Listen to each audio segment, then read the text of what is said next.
Hello, friends. Steve Stockton here with you. Welcome to a brand new episode 2024. In this video, we'll take a look at hitchhikers who went missing. Join me. Let's walk and see. Now, they say the road less traveled holds the greatest mysteries. And out there, on the roughly 4.2 million miles of roads and highways throughout the USA, that couldn't be more true. Every night, as the world sleeps, the highway becomes a stage for vanishing acts. It's as if the darkness itself has an appetite, devouring hitchhikers without a trace. Let's discuss some cases in which the following individuals were offered a ride to their destination, never to be seen again. Buckle up, this is going to be a strange one. First up, we have Mitch Weiser and Bonnie Bewit. Mitchell Weiser, age 16, also known as Mitch, and his 14-year-old girlfriend, Benita Mara Bewit, also known as Bonnie, were reported missing after being seen hitchhiking along a highway in Narrowsburg, New York. They were heading northwest towards a town called Watkins Glen, 107 miles away. The date was Friday, July 27, 1973, and the couple were desperately attempting to hitchhike their way to the Watkins Glen Summer Jam concert. The concert was a huge affair, boasting performances by the Allman Brothers, the Grateful Dead, the band, and many other popular artists of the time. Approximately 600,000 individuals were in attendance at the concert, earning it a spot in the Guinness Book of World Records. Out of the massive crowd that numbered well over 500,000, only two individuals vanished without a trace, Bonnie Bewit and Mitch Weiser. No one has seen or heard from them since they attended and participated in the event. Mitch was a resident of the Flatbush neighborhood of Brooklyn, New York, and had initially intended to go to the concert with his friend Larry Marion. However, due to Larry's mother's restrictions, Mitch asked Bonnie to join him instead. Bonnie and Mitch had been together for about a year when he decided to take time off from his summer internship at a photography studio in Coney Island to attend the event. He was determined not to miss it. He was overjoyed when Bonnie, who had been a parents' helper at Camp Wellmet during the summer in the Catskill Mountains, decided to join him. She had attended the camp as a child and cherished her time there. However, when her boss wouldn't approve her time off to go to the concert with Mitch, she quit on the spot and told him she would be back after the concert to collect her personal belongings and final paycheck. With worried expressions, Mitch's mother Shirley and his sister Susan pleaded with him to reconsider attending the concert. Both of them strongly believed it was a poor decision. Yet, he refused to change his mind and was determined to go. Shirley stepped in and offered him some money to cover his travel expenses there and back. At that moment, Mitch was already making his way out the door. It's unclear if he didn't hear or if he was purposely ignoring her, but with only $25 in his pocket, he left without a second glance and never returned. He would never step foot inside his home again.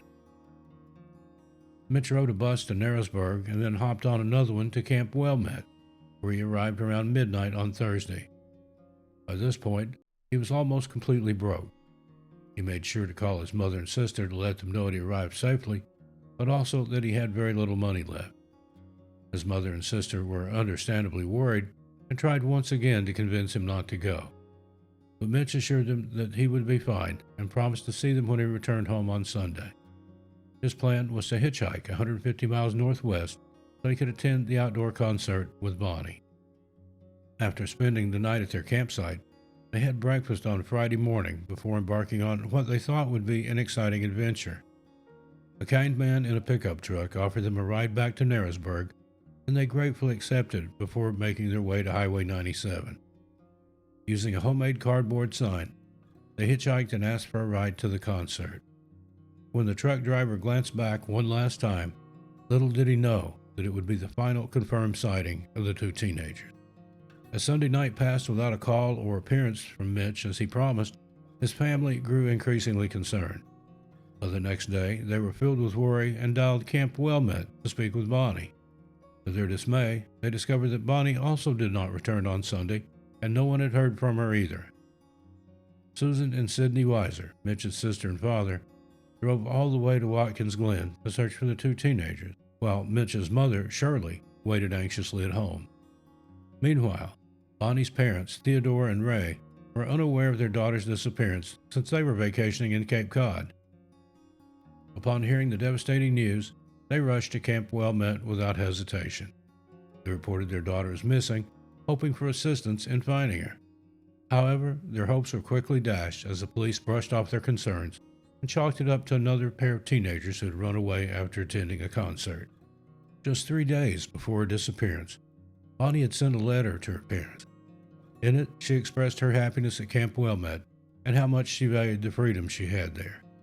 She also mentioned that when she returned home, she hoped her parents would give her more space to grow and travel. This last part gave them hope that perhaps she had gone on a trip and would contact them soon. After the authorities refused to help with any investigation into their missing children, both Bonnie and Mitch's parents decided to let them explore their freedom for a while. They waited patiently for school to start again, hoping their kids were just traveling on their own. However, when neither of them showed up for the first day of school, all the parents feared the worst. Described as a sweet boy with shoulder-length hair pulled back in a ponytail, tortoise-shell glasses, and hazel eyes, Mitch was known for his love of baseball, his girlfriend Bonnie, photography, and the Grateful Dead. He even named his dog Casey Jones after one of the band's classic songs. His friends admired him for being courageous and rebellious. According to his sister Susan, he was a talented and gifted individual. She kept a box filled with her brother's belongings as a memento of the brother she loved dearly but lost too soon. Among the items in the box are his old tortoise-shell glasses, his poetry, ticket stubs from the 1969 Mets World Series, trading cards from the 1964 and 65 New York World's Fair, and a large birthday card made by Mitch's friends on his 15th birthday. At just 4 feet and 11 inches, Bonnie was a petite young girl weighing around 90 pounds. She had a face full of freckles and long brown hair. Her close friends often referred to her as a free-spirited individual with a sweet disposition, sharp intellect, strong determination, and fearlessness. Music was one of her passions, and she particularly adored the Allman Brothers Band. Bonnie was a student in gifted classes, and instead of going to a traditional high school, she chose to attend the experimental John Dewey High School. That's where Mitch and Bonnie first crossed paths and bonded over their shared academic successes. With impressive GPAs and ambitious plans for the future, it seemed unlikely that they would simply vanish without a trace. To make matters more suspicious, they had secretly exchanged wedding rings, leading the police to believe that they may have deliberately disappeared together. Even after 6 weeks of no contact, the police remained doubtful and dismissed the disappearance as simple teenage runaways. Frustrated by their lack of action, the parents of both missing teenagers took matters into their own hands and launched independent investigations, tirelessly working to bring attention to the case. In 1973, despite the passionate pleas for these two distressed families, investigators from 3 different counties in New York chose to ignore their cries for help and refused to launch an official investigation.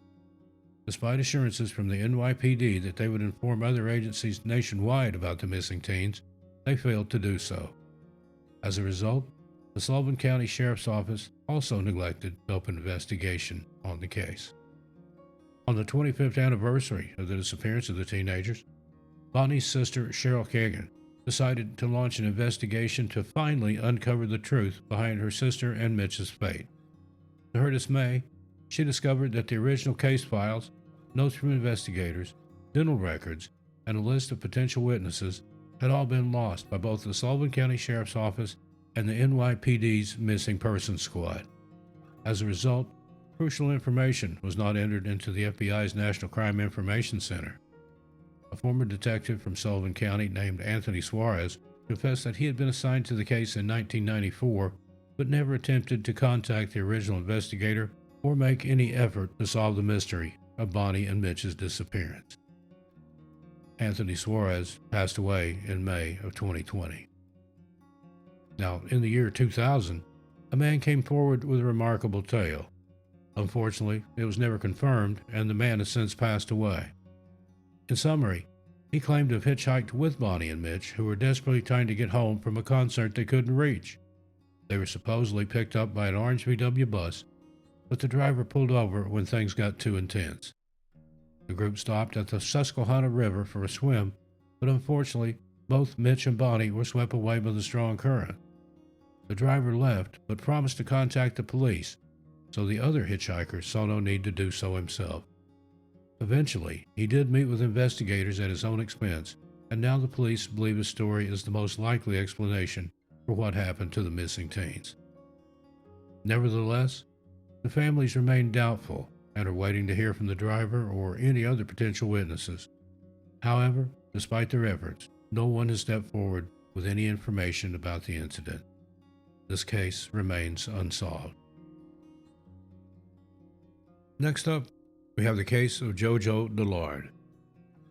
On November 9, 1995, 21-year-old Jojo The Lord left her home in Callan, County Kilkenny, to take a bus to Dublin, where she was supposed to meet up with friends.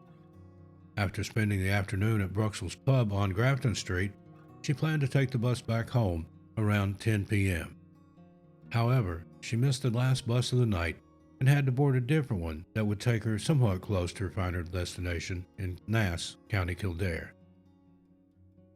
With no other plans for the evening, she hopped off that bus and began hitchhiking. This was a common occurrence at the time. After hitchhiking her first ride to Moon, Jojo called a friend from a payphone. She promised to be home soon, as someone had just pulled over and offered her a ride while she was making the call. As soon as she hung up, she presumably got into the car and was never seen or heard from again. Even though her family continuously asked for updates and assistance, the police initially refused to provide any help. They believed Jojo voluntarily disappeared and would reappear on her own eventually. During the evening when Jojo The Lord disappeared, a truck driver claimed he saw a young woman running naked through Moon. The driver and his boss were traveling through the area at the time and spotted the visibly distressed woman, but they did not stop to offer assistance. They did, however, call the police and were promised that someone would immediately go to the location and investigate. The driver claimed that he later learned the woman was not Jojo, and authorities confirmed that it was actually someone else. Now, the murder of Jojo was only recently declared by authorities, and now the police are searching for any traces of remains. The case was reopened a few years ago, and the Police Service of Ireland issued a statement to the public and Jojo's family. They now believe she was a victim of homicide and that her cause of death was most likely due to violent means. This case is filled with an extraordinary amount of information, largely due to the relentless efforts of Jojo's family, particularly her devoted sister. They have taken it upon themselves to investigate the case, feeling let down by the authorities from the get-go. Hiring investigators and following leads has become their own responsibility. Despite all their efforts, the truth behind Jojo The Lord's disappearance remains elusive, and sadly, she is not the only young woman to go missing in that area. Next, we have Jamie Herdman. At only 26 years old, Jamie Herdman was a skilled chef from Whakatane, New Zealand. He had failed to work at a furniture removal company in Broome, Western Australia, when he disappeared. During his free time, Jamie poured his passion into renovating a Nissan utility van that he dreamed of taking for a cross-country trip across Australia. After completing his project and waiting for the perfect moment, Jamie finally set off on his long-awaited road trip. Jamie's family reported him missing on December 5, 2006, when they couldn't reach him during his trip. An investigation was launched, and authorities discovered that Jamie was last seen hitchhiking at Dally Waters, approximately 317 miles from Darwin, where his family believed he was headed. His van, which had a history of overheating, was quickly located abandoned near a roadhouse on Stewart Highway. Inside the unlocked van, authorities found Jamie's clothes, phone, credit cards, toothbrush, and some cash. However, his keys were missing. In November of 2006, Jamie made the unusual decision to travel through the center of Australia on his way to Dally Waters. His brother Carl described this as bizarre. Jamie was an avid fisherman, leading his family to believe that he would have more likely chosen a route along the coast. However, Carl reported that Jamie had left Broome suddenly and without informing anyone, not friends, family, or even his employer. The family suspected that Jamie may have received a warning from a friend about someone who was after him or planning to harm him in some way. Everyone held on to the hope that Jamie was simply unaware of the search efforts to find him and that he was out there, somewhere, continuing his journey and still safe. There was also the possibility that he had become stranded in a remote Aboriginal community, cut off from the rest of civilization due to severe flooding. But as more time passed, without any word from Jamie, it became increasingly unlikely that he would be found alive. Despite extensive search efforts on land and in the air, no trace of Jamie or any clues as to his whereabouts have ever been discovered.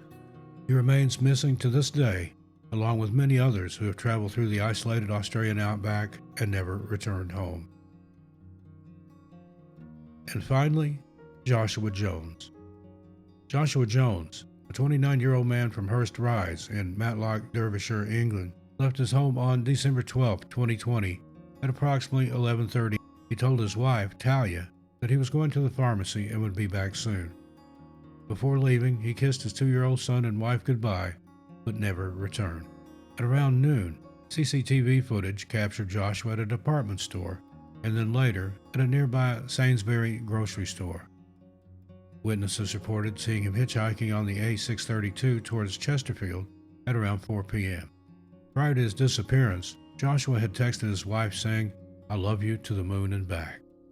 This mysterious vanishing led to multiple reports to the police about potential sightings of Joshua. However, no one has been able to locate him since. When he disappeared, he'd been wearing a gray super dry jacket and blue jeans. The sleeves of the coat were light colored and the inside was green. Other identifying features include a Japanese-inspired tattoo on his right arm featuring a dragon, a koi fish, and a crane. On his left wrist, there was a tattoo in Talia's handwriting that read, "To the moon and back," with a red rocket and runes surrounding a moon inside. Despite the efforts of authorities, including drone searches, mountain rescue teams, and a helicopter, Joshua Jones could not be found nor any information about his disappearance. There are no leads or evidence in this case. His wife claimed that she wasn't surprised that he couldn't be seen on CCTV footage because there were only cameras in central Matlock. Talia also mentioned that her and Joshua had often talked about leaving society behind and building a treehouse to live in. During the pandemic and lockdowns, Joshua struggled with feeling trapped and anxious. He refused to seek medical help, believing time would heal his wounds. Talia remains hopeful that her husband is still alive and possibly living in the wilderness, as he was skilled in survival and loved the outdoors. Now, there is no record explaining the reason that he would have had to possibly leave his wife and son behind intentionally. However, the day before he vanished, his car had broken down, and both he and Talia were concerned about the expenses of getting it fixed and how that would affect plans to purchase Christmas gifts. On top of that, rent was due, and they had yet to shop for their holiday meal. Talia speculates that the stress of their life together may have pushed him to flee. Unfortunately, there is no further information on this case, and Joshua Jones remains missing to this day. Well, folks, there you have it. What do you think of these strange cases of hitchhikers who vanished without a trace? If you like this series, make sure you let us know in the comments below. Tell us what you'd like for us to cover next.